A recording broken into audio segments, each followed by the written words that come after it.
जय शनिदेव। प्रिय दर्शकों, मैं राजेश जोशी आपका ज्योतिष जागृति केवल सत्य कार्यक्रम में आज फिर से स्वागत करता हूं। आपको सिखाने की श्रृंखला को आगे बढ़ाता हुआ प्रिय दर्शकों, आज हम आगे बात करते हैं वृष लगन की कुंडली में केतु की अलग अलग भावों में प्लेसमेंट होने से क्या हमें रिजल्ट्स मिलते हैं और कैसे हमें उस जातक को रिजल्ट्स मिलते हैं जिसकी प्लेसमेंट केतु की वृष लगन में किस घर में हो। इससे पहले दर्शकों, आपको एक और जानकारी दे दूं, हमारी जो एडमिशन शुरू होती हैं इंस्टीट्यूशन की, वो सदैव दिसंबर में ही शुरू होती हैं। नवंबर की लास्ट में हमारा कैंप लगता है फ्री सेवा में, उसमें हम फॉर्म डिस्ट्रीब्यूट करते हैं, वो फॉर्म बांट दिए जाते हैं। उसका क्लासेस जो शुरू होती हैं, जो फ्री सेवा में पढ़ाया जाता है, वो दिसंबर के पहले संडे से पढ़ाया जाता है। अब अगर कोई सीखना चाहे श्रृंखला को, उसके लिए वो सीडी थोड़ा सा शुल्क दे करके हमारे इंस्टीट्यूशन से प्राप्त कर सकता है और घर बैठ करके ही इन सारी चीज़ों को एनालाइज करना सीख सकता है। आइए बोर्ड पे चलते हैं और बात करते हैं केतु देवता की प्लेसमेंट की वृष लगन की कुंडली में कहाँ कहाँ वो कैसा कैसा रिजल्ट देगा। आप साथ में नोट करते चले जाइए, मैं लिखवाता चला जाता हूँ। वृष लगन की कुंडली हो और लगन में ही केतु देवता पड़े हों, इसका मतलब ये हुआ प्रिय दर्शकों कि केतु देवता इस कुंडली में नीच के हो गए। लगन में ही अगर नीच के पड़े हों तो जब उनकी दशा अंतरदशा चलेगी, वो सिवा प्रॉब्लम्स के हमें कुछ नहीं देने वाले। यहाँ बैठे होंगे हेल्थ को प्रॉब्लम्स, संतान और पेट संबंधी प्रॉब्लम्स, दाम्पत्य सुख संबंधी प्रॉब्लम्स, रोजी रोजगार संबंधी प्रॉब्लम, पार्टनरशिप में प्रॉब्लम, यहाँ से पिता संबंधी प्रॉब्लम्स और विदेश यात्रा जाना संबंधी भी प्रॉब्लम्स ही देंगे। क्यों? क्योंकि केतु देवता नीच के माने जाते हैं। 2 नंबर राशि में यानी वृष राशि में केतु देवता नीच के माने जाते हैं और गोचर में भी आज वो यहीं भ्रमण कर रहे हैं। अगर केतु देवता दूसरे घर में पड़े हों यानी धन कुटुंब वाणी में पड़े हों, यहाँ भी केतु देव नीच के माने जाते हैं। जब उसकी दशा अंतरदशा चलती है तो इंसान को धन संबंधी भी प्रॉब्लम, परिवार संबंधी भी प्रॉब्लम और वाणी संबंधी भी सदैव प्रॉब्लम्स ही आती हैं। वो कभी इंसान स्टेबल नहीं हो पाता, वो सारी जिंदगी खपता ही रहता है अपनी फाइनेंस के लिए। अगर केतु की दशा अंतरा आएगी, सदैव हार्डवर्क के वो इंसान को कभी आउटपुट निकालने ही नहीं देती। परिवार से डिटैचमेंट होना भी स्वाभाविक है। यहाँ दृष्टि डाली वहाँ प्रॉब्लम, यहाँ दृष्टि डाली वहाँ प्रॉब्लम। काम काज संबंधी भी प्रॉब्लम्स ही देते हैं केतु देवता, क्योंकि नीच के हैं। 3 नंबर राशि में भी केतु देव नीच के माने जाते हैं। केतु देवता 4 नंबर राशि में हो यानी कर्क राशि के पड़े हो, ये तो वैसे ही उनकी शत्रु राशि है। जब उनकी दशा अंतरदशा चलेगी, छोटे भाई बहनों से क्लेश, छोटी यात्राओं में प्रॉब्लम, दाम्पत्य सुख में प्रॉब्लम, नवम घर के रिगार्डिंग पिता से धर्म से प्रॉब्लम्स और लाभ संबंधी भी प्रॉब्लम्स ही देंगे केतु देवता। केतु देवता चतुर्थ घर में पड़े हों यानी सिंह राशि के पड़े हों, यहाँ भी वो obstacles, tension, mental peace disturb करने के अलावा गाड़ी, भूमि, वाहन संबंधी सारी प्रॉब्लम्स डिले ही करेंगे। यहाँ वो विदेश यात्रा जरूर करवा सकते हैं। क्यों? क्योंकि नेटिव प्लेस से उसको अलग करना है। केतु देवता, राहु देवता सेपरेटिव प्लैनेट है।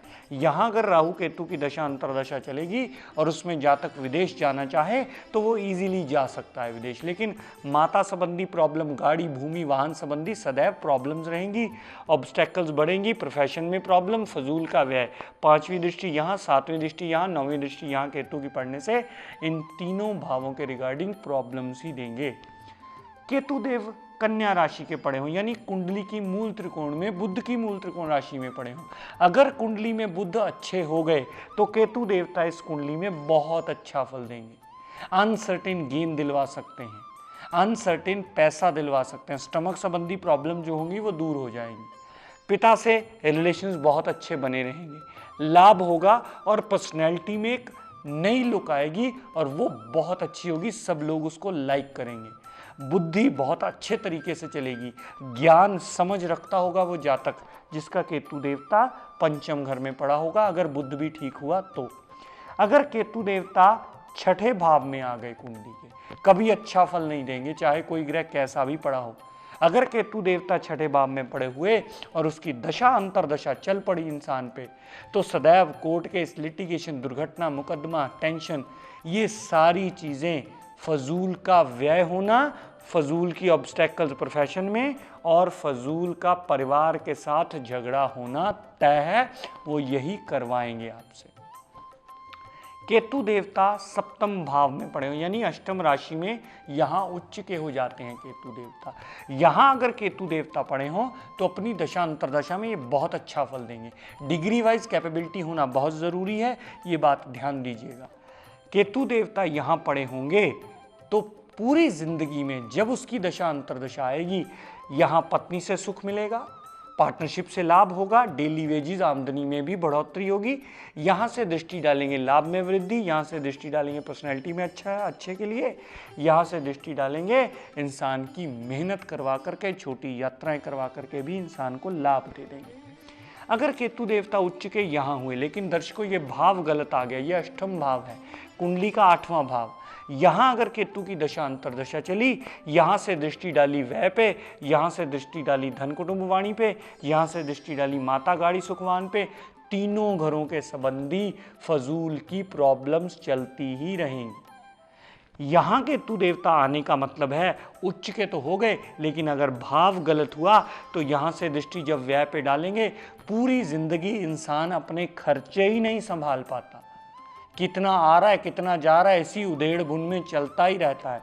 यहाँ से 7वीं दृष्टि डाली दूसरे घर पे केतु देवता ने, परिवार से डिटैचमेंट हो जाना, धन की प्रॉब्लम्स हो जाना, वाणी का अननेसेसरी उग्र हो जाना, हर एक से गलत लहजे में बात करना एक स्वाभाविक बात हो जाती है।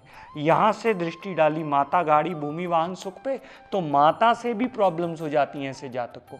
कभी माता को वो जातक अच्छा नहीं समझता, सदैव समझता है कि माता ने मेरे लिए कुछ नहीं किया, बस माता से प्रॉब्लम्स लगी ही रहती हैं उस जातक की।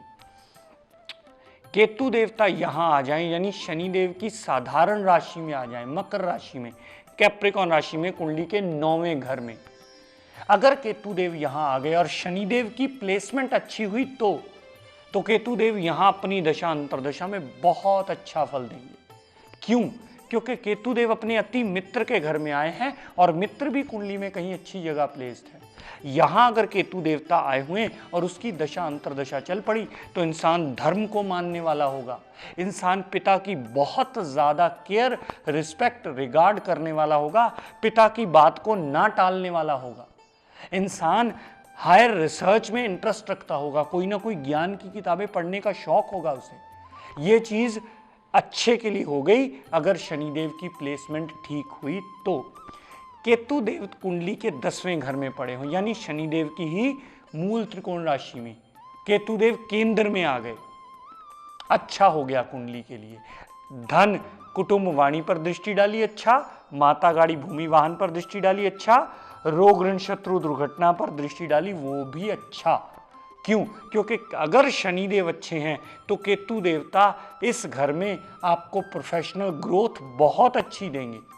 अगर टीनेज में ये दशा आ गई और शनिदेव अच्छे पड़े हुए कुंडली में, तो वो कुंडली में केतु देवता आपको आईएएस और आईपीएस बनाने की काबिलियत भी रखते हैं। बस शर्त सिर्फ इतनी सी है, शनिदेव की प्लेसमेंट ठीक होनी चाहिए और केतु में डिग्री वाइज उतना बलाबल ज़रूर होना चाहिए कि वो रिजल्ट देने के काबिल इस घर को बना पाएँ। इंसान प्रोफेशनली ग्रोथ कर पाता है 7 साल की केतु की महादशा में अगर केतु शनिदेव की मूल त्रिकोण राशि में पड़ा हो तो। केतु देव मीन राशि में पड़े हों प्रिय दर्शकों तो अच्छे फल नहीं देंगे कभी भी। हालांकि ये शनिदेव के साथ जैसे डिस्पोजर थ्योरी हमने अप्लाई की, यहाँ डिस्पोजर थ्योरी अप्लाई ही नहीं होती है क्योंकि रीजन बिहाइंड इट ये उसकी शत्रु पार्टी की राशि है और शत्रु पार्टी की राशि होना अपने आप में एक गलत बात मानी जाती है। बृहस्पति चाहे जितने मर्जी अच्छे हों, लेकिन यहाँ केतु देव बैठे होंगे और उसकी दशा अंतरदशा चलेगी तो सदैव धन का नुकसान करेंगे, सदैव ज़रूरत से ज़्यादा मेहनत करवाएंगे, बड़े भाई बहनों से कलह क्लेश मचने वाला है। यहाँ से दृष्टि डाली संतान पे, संतान संबंधी भी हमें प्रॉब्लम्स आएंगी, स्टमक संबंधी भी प्रॉब्लम्स आएंगी और अनसर्टेन लॉस भी होगा क्योंकि पंचम भाव पे गलत दृष्टि जा रही है केतु देवता की, वो अच्छा नहीं करने वाले कभी भी। केतु देवता यहाँ पड़े हों और केतु देवता की 9वीं दृष्टि जो 7वें घर पे पड़ेगी तो पार्टनरशिप में भी प्रॉब्लम्स, पत्नी से भी मनमुटाव रहने वाला है और सबसे बड़ी बात इंसान के रोजी रोजगार में भी, डेली वेजेस में भी केतु देवता प्रॉब्लम्स ही लेकर के आएंगे। अगर केतु देवता व्यय के घर में पड़े हों यानी कुंडली के 12वें घर में पड़े हों और मेष राशि के पड़े हों। अगर मेष राशि के केतु देवता हुए मंगल से उसकी वैसे ही, हालांकि मंगल की परछाई माना जाता है केतु देवता को, लेकिन कभी भी अच्छा फल नहीं देते क्योंकि अति शत्रु है उसका।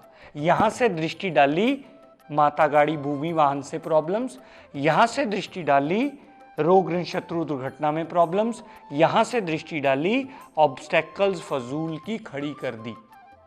एक एडवांटेज मिल सकता है केतु देवता का 12वें प्लेस होने से, वो 5वीं दृष्टि जब चौथे घर पे डालेंगे तो विदेश यात्रा करवा सकता है जातक को, विदेश सेटलमेंट भी करवा सकता है जातक की, अगर सूर्य कहीं कमजोर हुआ तो केतु देवता इस पूरी लगन कुंडली में पंचम भाव में अच्छे होंगे अगर बुध अच्छा हो गया, सप्तम भाव में वो उच्च के हो जाते हैं अच्छा हो गया, नवम और दशम भाव में उच्च के हो जाएंगे अगर शनिदेव अच्छे हो गए कुंडली में तो।